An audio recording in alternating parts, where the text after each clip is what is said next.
Even bloodthirsty clowns have to start somewhere. Here's how the creepy villain of Terrifier was born. Prior to becoming a box office draw, Art the Clown made his debut appearance in director Damien Leone's short films, with the first being The Ninth Circle. Leone told Entertainment Weekly that his idea for Art stemmed from a nightmarish idea he had over a decade ago. "I had this idea of a clown terrorizing a woman on a city bus. She's all alone, coming home from work or whatever, in the middle of the night, and then this clown gets on and sits across from her and starts staring at her and toying with her. It's awkward and uncomfortable and maybe even funny, but then it gets progressively more intimidating and aggressive." What separates the short from everything else this character would be further associated with, however, is that once Art injects her with a syringe in the empty train station, he disappears entirely. From there, Leone takes a dive into an atmospheric realm of monsters that hardly captures the same level of simple unease. It's this up short film with a clown. Art was merely an idea among many, as Leone largely wanted to use the Ninth Circle as a means of showing off his makeup effects and seeing what worked. "I threw in everything, clowns, witches, demons, monsters, everything up against the wall hoping something would stick." The subsequent Terrifier films have always hinted at Art's supernatural abilities, but have never confirmed what kind of monster he is. Still, it's easy to see why the character stuck out, prompting Leone to give the pantomime slasher another round of terror with his next short. Where The Ninth Circle was a warm-up round, 2011's Terrifier was an art showcase all the way through. In the span of 20 minutes, we follow an unlucky woman through a terrifying cat-and-mouse chase with the demonic clown. There's an evolution of Art's makeup here too, adding more detail to his face. The Terrifier short developed Art's psychopathic mannerisms. The fiend has a particularly disgusting habit of rubbing his feces all over bathrooms.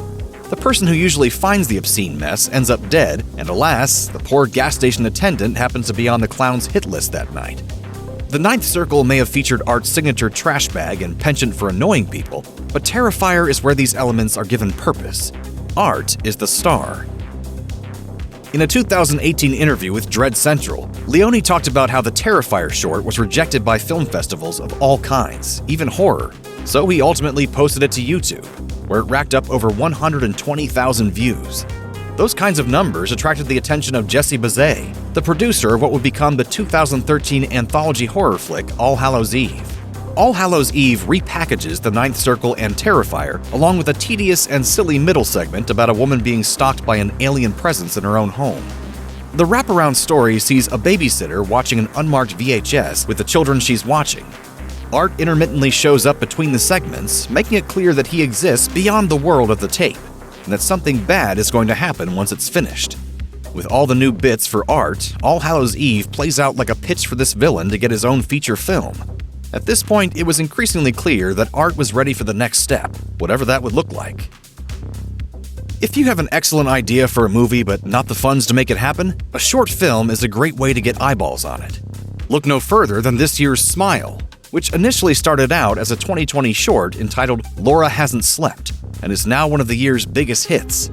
Leone really saw something special in Art, and kept pushing to get him a bigger spotlight, even if it would take a while for the fruits of his labor to come to fruition.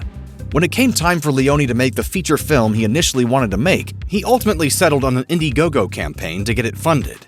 While talking with Dread Central, Leone pays considerable tribute to producer Phil Falcone, whose generous donation pushed Terrifier over the hump needed to make the film happen.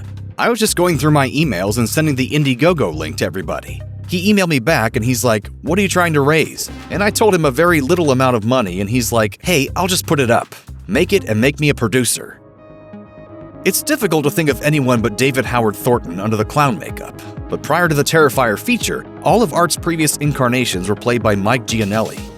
It's through his performance that the character's deviously jaunty disposition was born, before Thornton took it a step further. In a 2018 interview with Rue Morgue, the actor revealed he prepared for the role by studying Gianelli's performance to match the actor's energy, while bringing his own mischievous essence to the sadistic character. "I then basically blended my previous experience with physical comedy and clowning with my deep knowledge and appreciation of great physical actors. In my head, Art is like the love child of Harpo Marx and Freddy Krueger. I love playing him." You're really weird, you know that?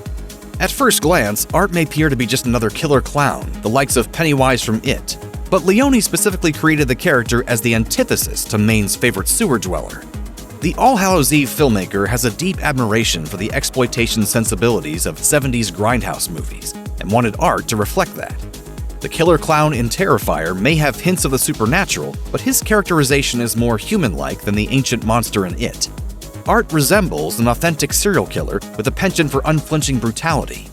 As Leone told Dread Central in 2018, art was constructed out of a necessity to show audiences a killer clown unlike anything they had seen before. I felt like there was a void with clowns that I hadn't quite seen done the way I felt like I could execute one. Art the Clown kind of came out of all that, and whatever I felt was missing with clowns. At the time, the original Pennywise was really the only clown on the scene, and he wasn't even really a slasher. Everyone's Terrifier mileage will vary on what you can handle, but one thing's for sure, Art's history on the screen isn't going away anytime soon, with the Terrifier 3 sequel all but guaranteed. Terrifier 2 is now playing in select theaters nationwide.